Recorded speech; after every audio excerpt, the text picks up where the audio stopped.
The great thing about personal development and all the resources that we have out there is that we have the opportunity to learn psychological terms, concepts, and labeling. The problem, however, with knowing some of these concepts, terms, and labeling is that we can abuse them in our society and desensitize the real urgency that victims have when they suffer from sexual, physical, and emotional and psychological abuse, that it's important to know the labeling terms and concepts in order to, for example, as a coach, help my client, helps give context to what is occurring. Now, I have a degree in psychology and a minor in life coaching. I've had extensive training in both areas, actually, before I even came to the Eutaptics Faster EFT modality, which is the primary modality that I use. When you go into personal development modalities or you learn different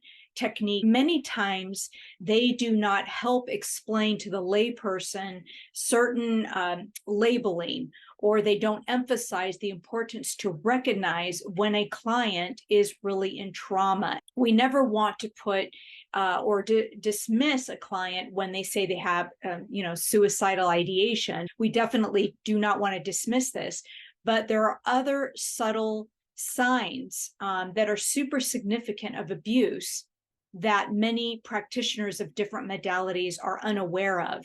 For me on my channel, to periodically give concepts and labeling so that you can perhaps understand. By all means, I am not diagnosing anyone. This is not about that, but it's about empowering you watching. When you are feeling certain symptoms, we want you to always go to, if it's a physical symptom, you want to go to see a medical professional, licensed medical professional. If you feel like you're having emotional distress and you can't seem to get out of it, you can always contact me, Eutaptics Faster EFT. I'm a level 4 practitioner, but you don't need to use a modality like Faster EFT. I just happen to use it because I know that it's effective and long lasting. Go to someone, an expert that can help you navigate what you are experiencing. That I've learned that's coming back to me is my psychology.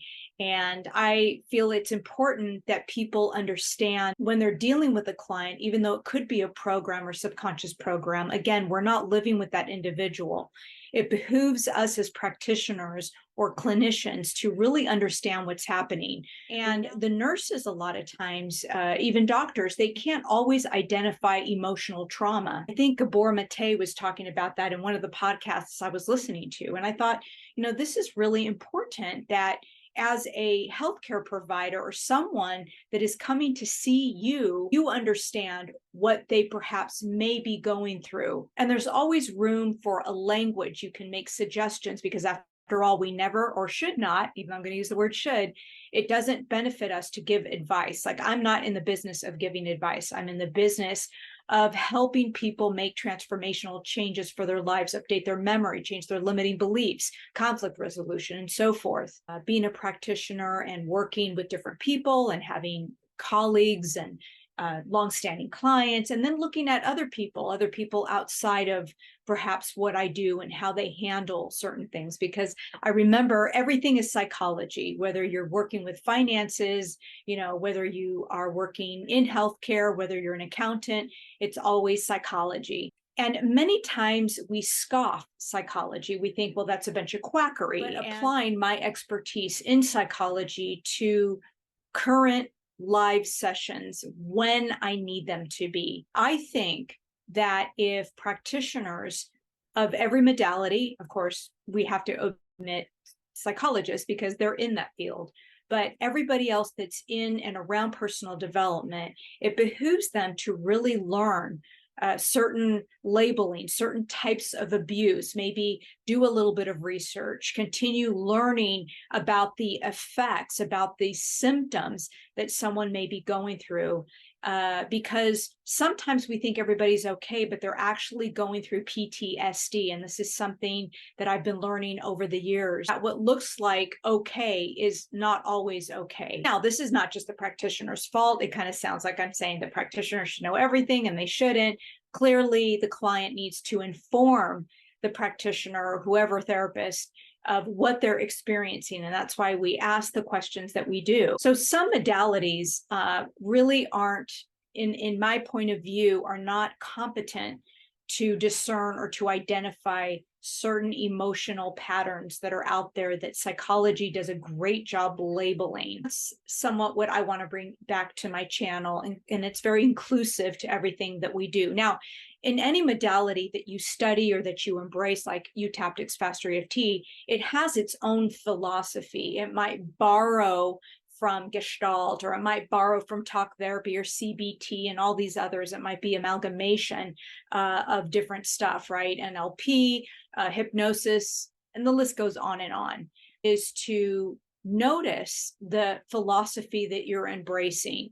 There's not a right or wrong, but with that philosophy, you can go to extreme. For example, if you're indoctrinated to think that everybody's a victim and that they're always going to identify themselves as a victim, right? I'm an alcoholic, I'm an incest survivor. I don't believe that this is healthy, because I don't believe that what happens to the person is the person. There's remnants, there's things left over that we must button up and heal. Definitely. And that's where personal development comes in. Then there's the other extreme, where we are taught to not take anything personal, that everything is just a reflection. And even though that is true, when you're living in proximity to someone, with your spouse or your children, or an elderly parent, or you're dealing with your friendships, you can't just avoid situations. You can't just say, well, that's your problem, that's just your karma. Right? It's important that we understand and not become desensitized to really what's going on. I've come recently to an awareness, and that awareness is, many times we have heard like colon cancer is the silent killer. I think we've heard that, and sometimes it refers to even heart attacks and things like that, because especially in women, they don't always know when they're going to have a heart attack. I kind of think in the personal development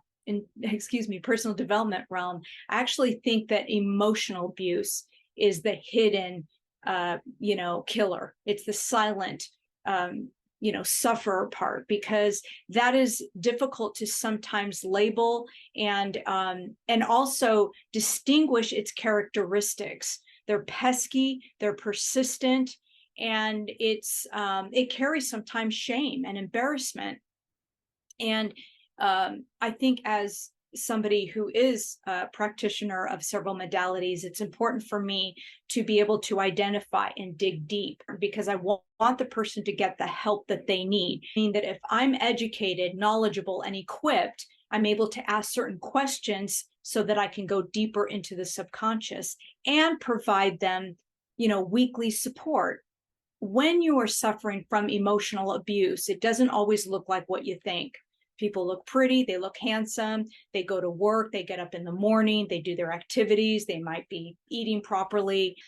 Because I'm not a black and white person, I like to bring in the modalities I've learned, and then now I'm bringing in the psychology. And sometimes personal development teachers or gurus, like to share definitely where they come from. It would be the same with me. If I'm teaching a workshop, from my point of view, and give you the characteristics of what you're going to be learning, you can either take it or leave it or mix it with something else. So again, I'm not here to say that one thing is bad versus another.